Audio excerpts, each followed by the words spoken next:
заболяване, което се дължи на липсващи фактори на кръвосъсирване, поради което тези пациенти при травма, незначителна или силна, получават различни кръвоизливи в областта на тялото, най-често в големите стави, и ако не се приложи липсващия фактор под формата на лекарство, има опасност това кървене да продължи дълго и пациента да загуби голямо количество кръв. Българска асоциация по хемофилия ежегодно организира летен лагер за деца с това заболяване, засегнати от него. То е централно място в дейността на асоциацията и е много важно за израстването на тези деца и оформянето им като бъдещи личности, както от здравословен елемент, така и като психологически. Децата на лагера, основната функция и цяло, който провеждаме в лагера, е тяхната социализация и в групи, където са такива деца като тях, първо да видят, че не са сами, защото тези деца са доста изолирани, доста обгрижвани от своите родители. От една страна, от друга страна, по време на лагера се обучават след 10 годишна възраст, се обучават да се прилагат сами фактора на кръвосъсирване, който е много важен елемент от техния живот. Той ги прави независими в живота, независими от всякакви други хора около тях. Например, ако отидат на екскурзия, това е много важен елемент от тяхната социализация. Като отидат в училище на екскурзия, те ще могат да си вземат препарата и при необходимост да си го направят. Т.е. те да отидат с групата на с училищната група да отидат на екскурзия. Без това да ги стресира, че те заради тяхното заболяване няма да могат да участват в живота на класа или на живота на училището. Друго, което се извършва през този лагер, е работата им с психолог. Той е много важен, за да могат всички проблеми, които има натрупани в тях, и да може да им бъде даден един адекватен отговор и начин на поведение за в бъдеще. През лагера работи и рехабилитатор, където тези деца се обучават на различните упражнения, които са съобразени с тяхния здравен статус към настоящия момент. Разбира се, рехабилитаторите сега са улеснени от миналото, тъй като децата, особено с тежката форма за щастие, имат една добра профилактика и това запазва тяхния опорно-двигателен апарат. Всичко това и лагеря, и цялата социализация, откъсването от средата, където са много обгрижени, ги правят ние самостоятелни личности, което за в бъдеще ще ги направи и адекватни членове на нашето общество.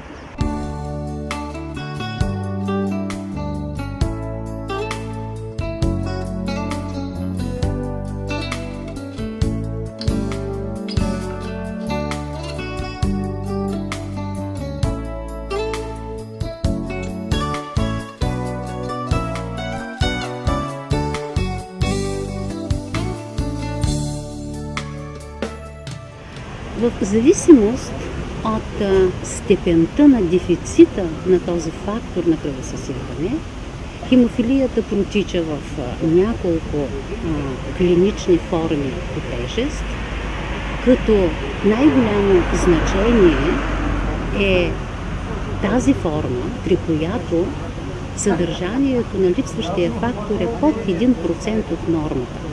Това означава, че не само при най-малки наранявания, но дори и спонтанно могат да се появят кръвоизливи, които могат да създадат големи проблеми и на децата, и на възрастните.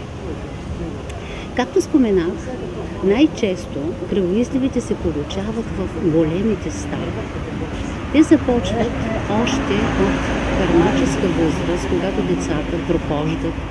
когато децата започват да получават първите физически наранявания и колкото по-често се случват тези кръвоизливи в тези големи стави, толкова по-бързо ставите се деформират и водят до развитието на така наречената хемофилна артропатия, която означава артроза на ставите и до усъкътяващи състояния в по-голяма възраст. Затова профилактиката на тези кръвоизливи, опазването на децата в тази ранна възраст, където те са най-уязвими по отношение на тези травматични увреждания, е много голяма.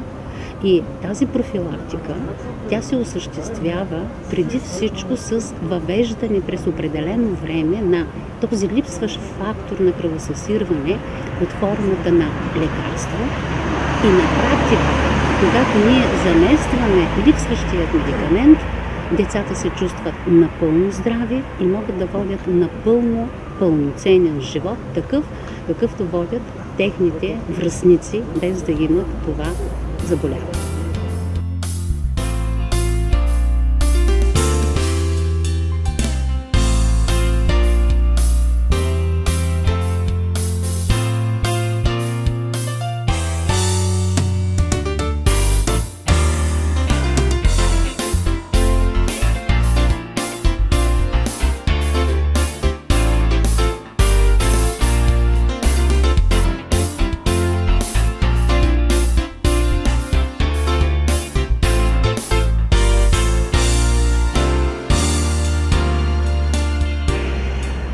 Физиотерапията и рехабилитацията са ключова част от комплексното лечение на хемофилията, което е системно заболяване, поразява всички органи на заболелия, на болните.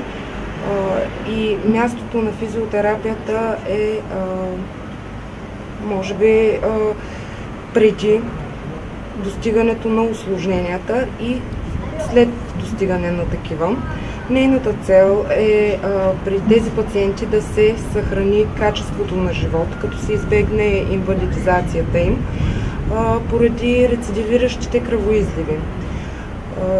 При тях основно място заема лечебната физкултура, която спомага за укрепване на опорно-двигателния апарат и избягване на тежките инвалидизации, с запазване на обема на движение на ставите и мускулната сила на пациентите.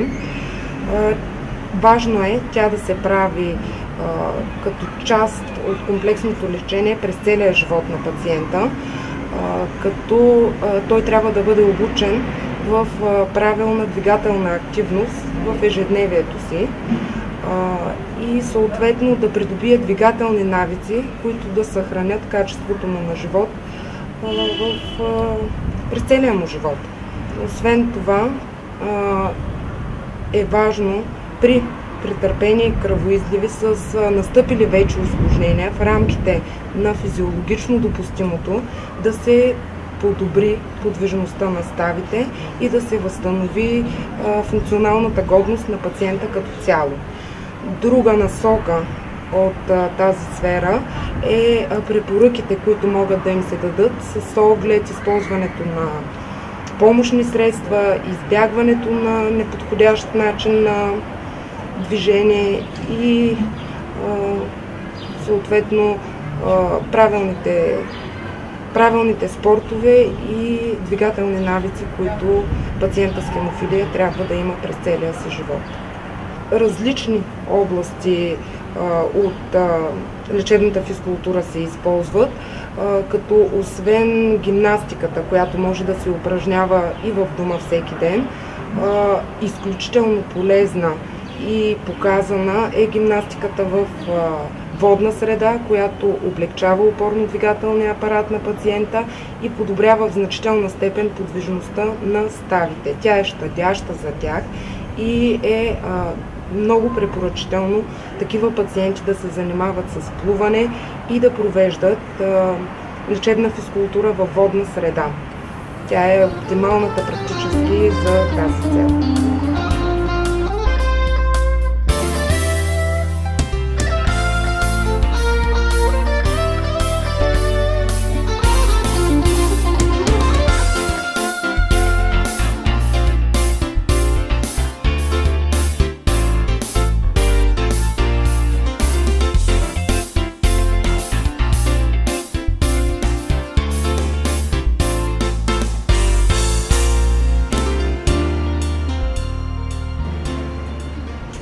От изключителна важност са тези събирания, които се случват благодарение на пациенти и на медицински екип, тук в прекрасна обстановка, с добро настроение и с мисъл за здравето и за пълноценното психично здраве на децата.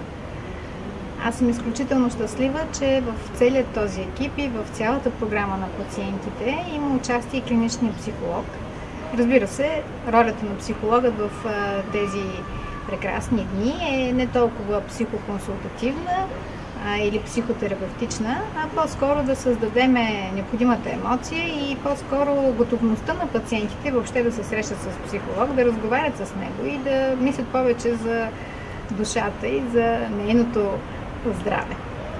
Нашите занимания с децата тук са по-скоро в областта на изкуството. Занимаваме ги с творчество, като дълбоко вярваме, че креативността е тази, която дарява не само малки, но и големи с спокойствие, с мир, с красота, с любов, които са основания за пълноценно здраве.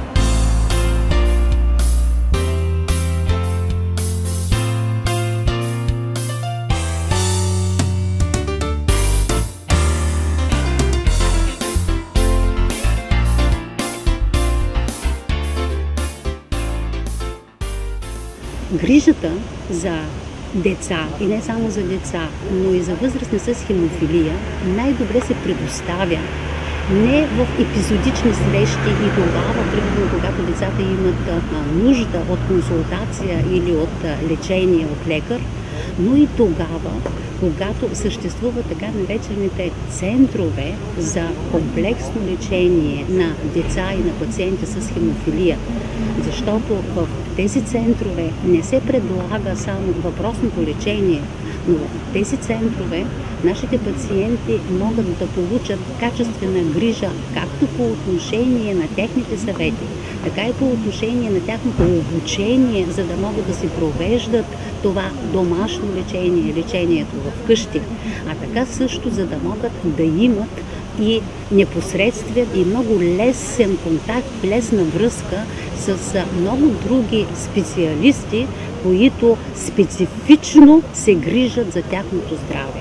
Имам предвид специалисти като стоматолози, специалисти като ортопеди, които имат опит в лечението и в проследяването на пациенти с хемофилия.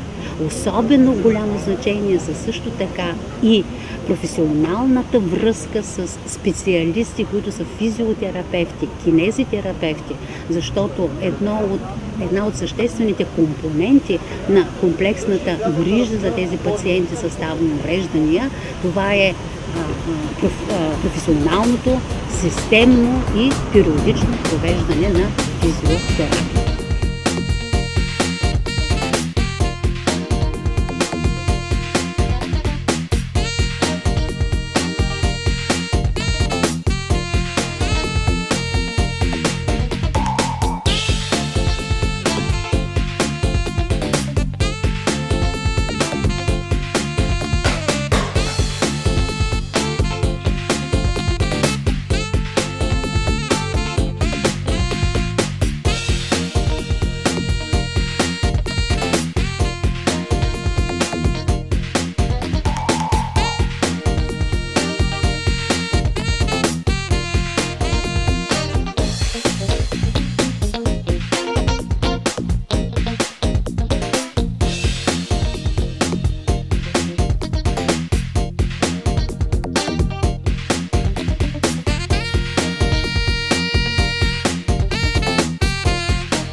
На въпроса какво трябва да се направи за българските деца с хемофилия, за да живеят пълноценно, аз бих отговорила така. Първо, трябва в България да има достатъчно количество коагулационни фактори, за да можем да покрием всички нужди на децата в профилактичен аспект. Тоест, да се прави в зависимост от тежестта на хемофилия и в зависимост от увредите, които са настъпили при децата, определени режими на профилактично приложение на фактора. Второ, трябва да бъдат създадени центрове, в които децата да получават не само висококачествена диагноза, но и професионално наблюдение и проследяване по отношение както на тяхното здравословно състояние, свързано конкретно с тяхното заболяване, а така също и да се провежда една системна и професионална профилактика на усложненията, които се очаква да се получат при нередовно лечение на това заболяване. И трето, тези деца, те не трябва да бъдат деца, които да имат някакви специални или по-различни условия на живот, на учене и на адаптация в социалния живот, защото медицината през 21 век е доказала, че техният живот може да бъде на 100% пълноценен, а ние, професионалистите, знаем как да постигнем това.